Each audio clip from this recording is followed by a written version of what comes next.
When I started practicing martial arts, I'd say 7 years old.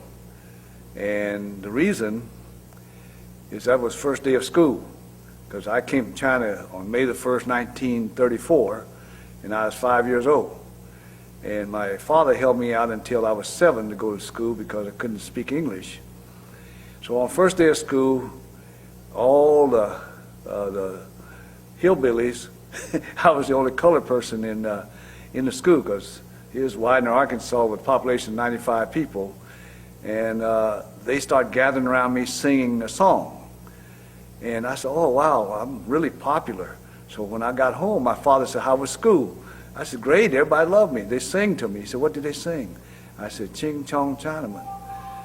And then he got red in the face. He said, you know, they don't like you.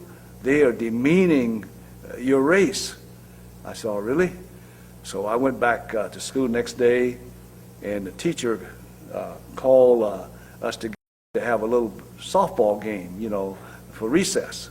So it had me to play first base. And this kid hit a run and comes on the first base. He looks up at me and he says, chink, pop. Down he went. And next thing I knew, I was in the air getting spanked by the playground teacher. I would say my beginning of martial arts started at that moment. And then I would get teased and get picked on as I went to school. And I found out my cousins all quit school because they didn't want to be picked on by these bullies, so they ended up running the grocery stores with their parents, which I didn't want to do that, because I hated the grocery store because there's too much work. So I fought back, and as I had more fights, I got more interested. And about, I guess 11 or 12 years old, I was looking through a Montgomery Ward catalog, and I saw a boxing book for sale, and it was Fundamental Boxing by Barney Ross, who was a world middleweight champion back in the 30s. So I got the book, and I started reading it from cover to cover, and put up a pillow in my room, and I'm punching that pillow, working those jabs, hooks, and uppercuts as I understood it in that book. And then I realized, wait a minute, when I got in the fight, it was a piece of cake, because most of those kids would come at me like this, and I would stick and move, I would stick and move. And then eventually I would smack with that right hand, and down they go. And then of course I always get in trouble, because if we do it on the playground, you know, the teacher would get us. So after that I went to college, and they had a boxing team, and I joined the boxing team. So my first martial arts really was boxing. And then from there on, of course, I met judo instructors, jiu-jitsu instructors, taekwondo instructors, and I trained under all of them. Yeah. Okay, on this technique, every time we do something, there's a purpose. And this one is what I call the 3 Ds: deflect, dissolve, and destroy. And how we do that is go by that old Chinese saying that you take 4 ounces of deflection against 4,000 pounds of force. So you got evade, you got deflect. And so the other aspect of this is you hit the pressure points. You don't want to just hit anywhere. You have a purpose in mind, the target. So on this first technique, Adam's going to throw a straight right, and I'm going to deflect. See how I avoid the, avoid the power. And then with this hand, I'm going to trap it. And then now I'm going to hit this nerve here, and when I hit this nerve, I'm going to hit here at this pressure point here, follow through with a left hook and an uppercut. So these are the points that I'm hitting. So boom, boom, boom, bop, bop, bop. Yeah. So with speed, you know, you just hit all those points. So we do it again. Bam, bam, bam. And then pull, you stretch them out. You hit here, here, bam, bam. Yeah. Okay, now the same principle works if he throws a right hand. I'll go in this way. This is what we call a roll. See, I roll, boom. See, and from here, I go this way, and then again, bang, bang, bang. See, we try to do the same techniques for many different situations. That way, you don't have to tax your muscle memory. You know, you have a certain groove that you practice. Okay? Bam, bam, bam. Yeah. The other one is this way. Bam, bam, bam. See? So again, down here, bang. Then I hit here again and set it up, because this hand was set up here. Bam, bam. Okay. Bam, bam. Okay, now I'll do it slow. So he goes this way, bang, bang, bang, bang, bang. My father used to tell me all these stories about these Kung Fu masters and how good they were, and I always was curious. But in the 50s, when I came out to California, I couldn't find anybody who would tell me where there was a Kung Fu school. They were so secret. And so, of course, I came out to California because I'm a United Methodist minister, so they transferred me to Sacramento to serve a church there. And so I was invited to speak at a church in San Francisco. So after I spoke at a church in San Francisco back in 1957 or 58, something like that, I said, today I'm going down to Chinatown and I'm going to find me a Kung Fu school. So I went to Chinatown to eat on Grant Street, and I saw an old man standing on the corner on Grant Street, and I said to him in my, broken Chinese, I said, Mister, is there a Kung Fu school around here? And he said, oh, there's one down there, and there's one up there. And I said, which one is best? He said, well, it's up to you. He said, that one down there run by an old man, that one up there run by a younger guy. And so I decided, well, an old man might be better. So I asked him a direction. I went down there, and I got in this little basement. I walked down the steps, and I saw this sandbag there, and it had blood stain all over it. And nobody there. And I said, anybody here? And then I hear somebody running water in this little bathroom. So I went over and looked, and it was this little short guy, and we were talking about Helio Gracie. Well, he's about the same size. Little short guy, they're shaving, And I said, are you the Sifu? And he says in Chinese, yes. And then he said, what do you want? And then he kept on shaving, and when he finished, I told him what I wanted. I said, I'd like to learn Kung Fu. He said, why? So he drilled me, Finally, he said, well, when can you come train? I said, oh, I can come on Fridays because I had to drive from Sacramento to San Francisco, you see. I said, we'll come Friday. Every Friday I'll come train. He said, okay. He said, $15 a month. You come, I see, how long you stay with it. And so that was Choi Lei Fut, is Professor Lo Bun. So I trained there for about 3 years. And then I was curious. I said, I'm going to go back up there and check that Siu Lum school with that younger guy and see who it was. So I walked into the place. It was right next to the First Baptist Church in San Francisco. And so I went in, and there was a guy standing in front of the mirror doing forms with about 5-pound dumbbells in his hand. And I thought that was interesting. So I went over and watched him a while, and he turned around and said, hi, my name is Jimmy Lee. and so I told him what it was, and he said, are you a Kung Fu practitioner? I said, yeah, I trained down at the Choi Lei Fut school. He said, why don't you come up here? It's better. And then we got talking, and then I said, yeah, maybe I'll try. And then he introduced me to Professor T.Y. Wong, the instructor. Well, I trained there for about a year, and then Jimmy and the professor had a falling out. And so over $10, believe me, the professor accused Jimmy of cheating him out of $10 because of some books he sold. So Jimmy said, screw that, I'm going to go to back to my house and train there. If you want to come, you're welcome. So I followed him. I went to his house and started training, and of course that led to meeting a Bruce Lee later. But that's how I started with Siu Lum, is trained about a year over there, and then I trained with the rest of the time with Jimmy until he ran into Bruce. Then he started training in Wing Chun.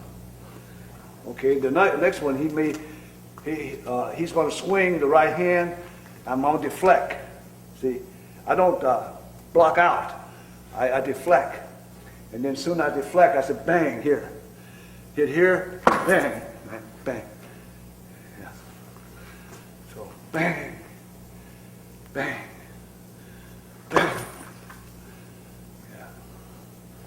So everything you do, you don't go strength to strength. You deflect, and you avoid, you dissolve. So bang, bang, bang, bang, bang. And now I do it slow, okay? Bang, then hit, bang.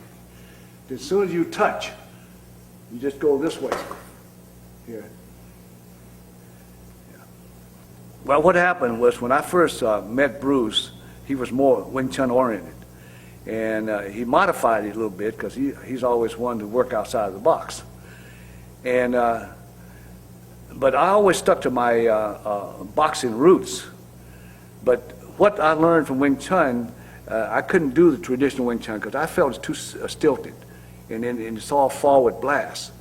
And so what happened was the evolution was more or less going back to the roots because I had tried to free spar with the Kung Fu I learned, and I always fall back and move and stick, you know, from boxing.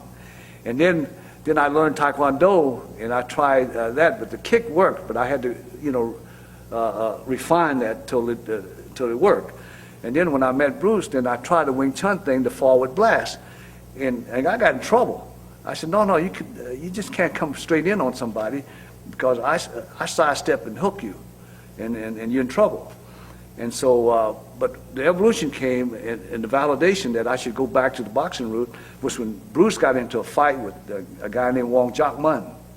See, I guess they went back and forth trashing each other, but not Wong Mun, but there's a mediator that did that. He said, oh, Wong Mun said this to you, and he went back and said, Bruce Lee said this to you. And finally, he brought 10 guys over, and they were going to have a fight. But there was no fight because Bruce get into this stance and said, you ready? And the guy said, well, let's talk about Roos. He said, hell with Roos, let's fight. And so Bruce started bam, bam, bam, bam, and the guy started running. And there was one door here and one door there, and they ran all the way around, and finally Bruce cornered him and put his hand in his throat and was going to hit him. And he said, I quit. And then he made him say in Chinese, I give up to all those 10 guys he brought over. And then afterwards, I couldn't make it because I was at the time I had just transferred from the Sacramento church to Stockton. And so Jimmy called me after the fight was over, and he said, Leo, it's all over. I said, what happened? He said, the son of a gun ran, and he scratched Bruce's neck. And then said, here's Bruce, you talk to him. And Bruce said, I said, what happened, Bruce? How come you couldn't knock him out? He said, man, I need more angles. And I said, look, did you try to forward blast him? He said, yeah, and that son of a bitch kept running and ducking, and he scratched my neck. I said, look, Bruce, you're going to have to do more angles. You got to do hooks, uppercuts, crosses, and all the other angles you can think of. And of course, next week I went to train in Oakland, and there was Bruce hanging up a glove from a chain, and he's jabbing it and hooking it and then crossing it, and he's moving around like a Muhammad Ali. You see, so then when that happened, it validated that what I was doing was right on the right track. And then of course later he said to me, he said, you know, you ought to just, why are you going to all those other schools and training, spending your money? I said, well, I want to find the ultimate. He said, ain't no ultimate, it's right here, in here. And as we were talking about a while ago, happiness is not getting what you want, but rather wanting what you have. And so of course, being a religious person, I got to thinking, I said, wait a minute, Jesus was right when he said the kingdom of God is within you. And so I started thinking about my own experience in boxing, because I had 25 fights in the ring, fighting amateur and college. And so I went back to my boxing route, and I used the Wing Chun trapping. Instead of using like the Wing Chun trapping, I used the idea. And so I trap box. And then the sensitivity training, I don't do this. I think that's useless. I know somebody's going to get on my tail about that. But I think what you have to do is once you touch, you go. Once you touch, you feel. And that's where I learned from Wing Chun concepts is very variable. The trapping and the sensitivity has really improved my boxing skills. Okay, let's talk about the concept of sensitivity training. Okay, so I'm going to throw, okay, I'm throwing, bang, that he's going to block. You see, now if I try to do this, that's no good. You see, I'm going to give in to him. He's going to bang, bang. You see? And if I do come up with an uppercut and he comes down here, then it wouldn't do any good. If you do this, this becomes a hook, bang. And then bang. See, now I'm shifting too. The footwork is important. We use the triangle, you know, and you shift as you hit. So I'm going to throw, bang. You see where he's got his hand, he's pushing me down. Well, then bang. Bang, bang, bang, bang. And then if I throw a hook, boom. There's two ways to do it. I can go uppercut, bang, playing on his energy. You see, his energy is going out. So if he's going out, I'm going to help him, boom. I'll pull down, bang. You see. But if I try to force myself, then it's strength against strength, and the strong man wins. And so for me, I want to always have the advantage, so I'm going to let him have all the strength he wants. Yeah, you see. And so the other one is bang, you go to the body. You see. Now, if I want to set him up for a left hook, I go right there and let him touch me here, and then bang, see? Yeah, and then bam, see? Because, see, with chi punching, this is what we call chi punching, chi striking. It's not all muscle power. You see, if I, for instance, he's standing here in his on guard position, and I'm standing here, I want to get in, I hit here, and I hit here. See why I shift my leg? When I put my foot down and hit there, all my energy will go in here. So now I'm going to do it fast. Bang! See? That's it's hard to get away when you go bang. See? It took me about, I think I got out of seminary in 1954, and I was assigned to church in Sacramento. And one of the hardest things for me to do was try to get a sermon every week. I had no frame of reference because I'm only 24 years old. So I would get books and I would read it, and most of the time I would plagiarize people. And then finally, 1964, I was sent to Stockton, and it was there that the metamorphosis began to take place. I began to have more reference because I went through a divorce, I went through, my mother died, and all these. I had a frame of reference now. And then I met this friend of mine. He was a minister in San Francisco. He was an African-American minister. And he said to me, he said, you know, he said, when the brothers and sisters come to church, you have to feed them. You got to give them soul food. And I said, what do you mean? He said, because they're working as domestics, they're working in the docks, they're working these menial labor. They're frustrated. They're looking for something. They come to church looking for answers, looking for soul food. And I got thinking. I said, you know, he's right. So I went back and I started thinking about my own experiences. What are my members dealing with this past week? What kind of frustrations are they going through? And I said, I got to have a message for them. And that changed, that metamorphosis took place in the 60s. And then that began to affect my martial arts because, see, when I was in the late 50s and early 60s, I was frustrated because on Monday morning I said, I got to work out.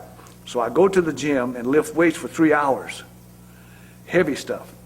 And then I said, I got to practice my forms, my Taekwondo forms and my Kung Fu forms. And I couldn't cram all that stuff in one day. And if I did, I wouldn't have time to do anything else. I'd be zapped. And then I try to break it up. And then I would free spar for three times a week so I can have my free sparring skill up to par. And I had somebody come in, I had 2 sparring partners come in, and we sparred 3 times a week with boxing gloves on, hit full contact. And then finally, as the 70s emerged, and the word Wei Kin Do emerged in 1974, the way of the integrated fist. That's when the real change came with martial arts wise. That's when I began to integrate. So today, I can work 10 minutes and I get a workout. I got fitness. I already refined my hitting skills, my kicking skills, my grappling skill, my trapping, whatever, all skill. I can do it all in 10 minutes because somehow there's that revelation that came down to me down through the years, and I'm able to integrate. And so that was the change. And then I don't have to look at that person and say, well, I'm impressed with what he's doing, so I'm going to try to do what he's doing. I see Silat. I said, oh, that's nice. I'm going to do that. Now what I do is, what I learned is that you take one technique and make it work in many situations. So I don't have to say, well, if he's a grappler, I got to become a better grappler. No, if he's a good grappler, I got to learn how to keep away from him and pop him with what I'm good at, which is hitting skills. And if he's a kicker, I got to figure out how to navigate the distance and hit him. See, so that's where I'm at now. And so I can work out 15 minutes, hour, 2 hours. I still get a workout, and I cover all those bases. Yeah. See what I did? Okay, I'm gonna do it. So bang, bang. See, I go to the side. I don't go straight in. Now, if I'm gonna go straight in, here's what I do. Boom. And then I drop down. Boom. See, so he's like this. Boom, boom, boom. Boom, boom, boom. See. So then, but screwing him up, you see, what we're doing is what I call winning by deception. So you go boom this way, and he thinks I'm going this way, but as soon as he flinch, then I step in, bang. Another way too, we jab this way. Most people jab and come in. Here's the other way I jab, it go boom, and hit like this. So you go boom. See, so I jab, my jab is here, my body's here. My experience, what would be advice to give these martial artists? I would say, number one, use martial arts as a vehicle for developing character. See, it's not important that you're the baddest ass kicker in the ring. Like a lot of these MMA guys, they say, oh, I want to get in there, he's bad. My question is, when he walks out of that ring and that octagon, or whatever, he gets into another arena, which is called arena of life. Can you handle that? See, I did a seminar for the Machado brothers one time, John particularly. I love those guys. They're very humble. John said, Leo, can you come and do a seminar for me? Well, I walked in that studio, man, everybody got big neck and everybody choking everybody out. There's about 25 of those guys that buffed. I said, what can I teach them from a technical standpoint, right? From fighting. They know how to grapple and how to hit, they know how to do everything. So I walked out there and they all lined up and I said, let me ask you guys a question. How many of you here can choke out depression? Boy, you could hear a pin drop. And then John said, you can. I said, right. I said, you cannot use a physical solution for a spiritual problem.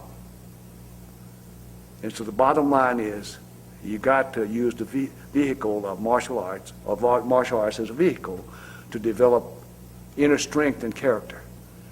And my advice to all of the martial arts brothers, no matter what style you practice, it is not any better than the other style. I don't care if you say my style can beat your style. No, I got a better style. I got a gun if I want to do that. I pull a trigger. See, that's the ultimate martial arts. But let's put that aside and say that the ultimate ultimate martial arts is developing all these inner skills that you can deal with everything life throws at you. That is my advice.